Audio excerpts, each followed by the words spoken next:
پیامبر صلی الله علیه وسلم میفرمایند هر کسی اولین جملش هنگام مصیبت انا لله و انا الیه راجعون باشد و بعد این دعا را بخواند اللهم اجرنی فی مصیبتی واخلف لی خیرا منها، این دوتا جمله هم بگه خدایا در این مصیبت بزرگ به من پاداش بزرگ بده. پاداش بزرگ در مقابل چیه؟ در مقابل صبر بزرگ. این دوتا جمله هم باید اضافه بکنید. اللهم اجرنی فی مصیبتی، خدایا به من اجر بده توی این مصیبتم، من صبر کردم، هیچی نگفتم، نه یقه پاره کردم، نه مومو پریشون کردم، نه جیغ زدم، نه گریه های با صدای بلند، نه خاک تو سرم ریختم. واخلف لی خیرا منها، و خدایا این چیزی که از من گرفتی بهتر جایگزینش کن.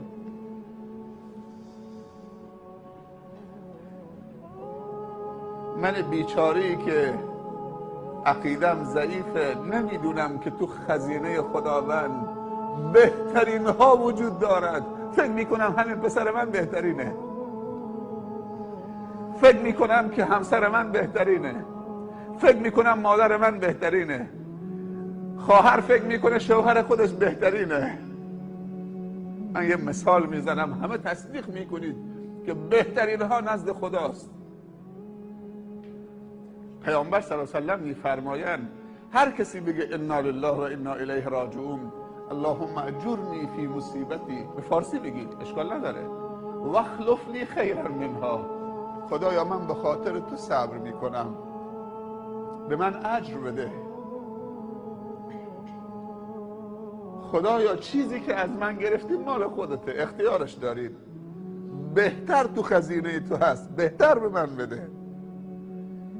پیامبر صلی الله علیه و سلم میفرماید هر مسلمانی و مؤمنی که لحظه ورود خبر مصیبتی این سه تا جمله رو بگه خدا در دنیا عوضش چند برابر به او بهتر میده، آخرت که بماند، اونجا که دیگه بیت الحمده، قصر حمده، خانه شکر برات درست میکنن. ام سلمه اسمش شنیدید؟ امهات المؤمنین. یکی از امهات المؤمنین ام سلمه هست، یکی ام المؤمنین عایشه هست، یکی ام المؤمنین خدیجه هست، یکی ام المؤمنین حفصه هست. این سه تا که زیاد شنیدید. یکیشون ام المؤمنین سلمه هست، ام سلمه. این میگه من این حدیث و توصیه از پیامبر شنیده بودم تا اینکه ابو سلمه شوهرم فوت کرد. میگه من این حدیث رو تجربه کردم. میگه شوهرم ابو سلمه فوت کرد، دو تا جمله اول گفتم، جمله سوم نمیتونستم بگم. چقدر راحت داره صحبت میکنه. میگه جمله اول گفتم انا لله و انا الیه راجعون اللهم اجرنی فی مصیبتی، رسیدم به جمله سوم نمیتونم بگم خدایا بهتر از ابو سلمه به من بده. میگه من فکر میکردم که ابو سلمه تنها مرد زندگی منه، از بس که این مرد خوب بود، خوش‌حوصله، با ادب، محترم، پاک، کریم، سخاوتمند، نوازشگر، با محبت، هر صفت خوبی که تو انسان خوب باشه تو این دیگه بود. کاری، به فکر زن و بچهش، هر کاری کردم. دو جمله میگفتم تا جمله سوم ایست میزدم. تو ذهنم میآمد یعنی کسی بهتر از ابو سلمه دیگه شوهر برای من و بابا برای پسر من پیدا میشه. ولی یه لحظه فکر کردم که خیر در اون چیزی که پیامبر صلی الله علیه و سلم گفته. این وسواس شیطانی است. بر خودم پیروز شدم. یک دفعه گفتم، بعد از که این همه کلنجار رفتم با خودم، یک دفعه گفتم که واخلف لی خیرا منها، خدایا بهتر از ابو سلمه به من بده. دیگه راحت شدم. مثل این که یک بار سنگینی رو دلم بود، تا همین که این جمله رو گفتم سبک شدم. میگه بعد از مدتی صدای حلقه دروازه خونه آمد، تق تق تق. در که باز کردم قاصدیه. قاصد کی هست؟ من قاصدم از طرف رسول خدا صلی الله علیه و سلم خواستگاری ام سلمه. حالا چی میگی؟ میگه جا خوردم. یه بار دیگه بگو.